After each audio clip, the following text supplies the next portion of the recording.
Hello, my name is Paige DeLong, and today I will be discussing the IEP process and procedures.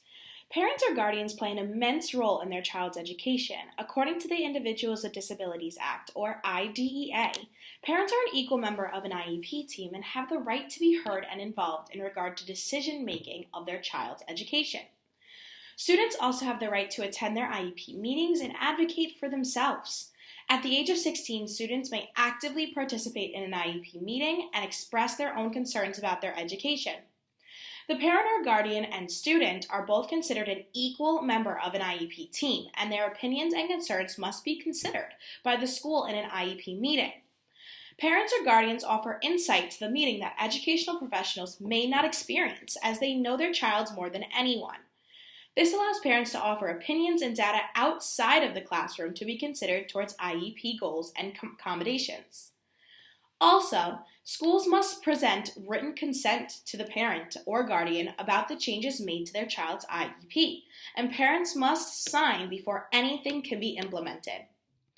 The first component of an IEP process is a referral. When a student is identified as struggling with content and cannot keep up with their peers, a referral for evaluation may be made by parents, educators, school personnel, administrators, student, and others within the context of the child's education. Once a referral is approved, parents or guardians must sign consent to initiate the evaluation process. Once the referral is signed, evaluation will begin. This evaluation is a series of tests that may include psychological, cognitive, educational, speech and language, physical, occupational testing, etc., to determine eligibility for special education services. The assessment will determine if a student falls under one or more of the 13 disability categories.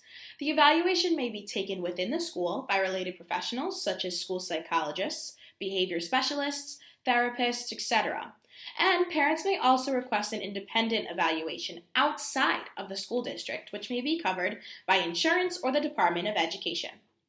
Once an evaluation is completed, the student is considered for eligibility of special education services. A meeting is called to determine eligibility for services, and the two key components for determining services include if the child had a disabling condition that falls under the categories of disabilities, and if the disability negatively affects the child's education. If the child does not fall under these two components, then an IEP may not be written or determined essential to that student, and other strategies may be implemented to assist that child. An individualized education plan is designed to ensure that a student is receiving the accommodations needed to succeed in an educational setting. The components of an IEP include present levels of educational performance, yearly goals to achieve for the student, progress reported towards reaching those goals, identification of services the student receives, such as physical therapy, resource room, counseling, etc., supplementary aids and services, such as seating location and longer times on assignments, and participation in general education and state tests, if it is applicable to them or accommodations are needed, and finally, parent consent. These components are to be updated yearly and discussed during annual reviews. Communication between educational professionals and parents or guardians is essential to ensuring educational success for their child.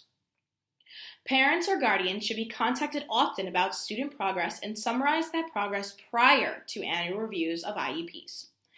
Typically, parent-teacher conferences are conducted throughout the year to discuss areas of improvement and progress of the student. And also, parents are expected to receive quarterly progress reports of student improvement or areas of concern. Educators should be tracking progress through data throughout the school year towards IEP goals.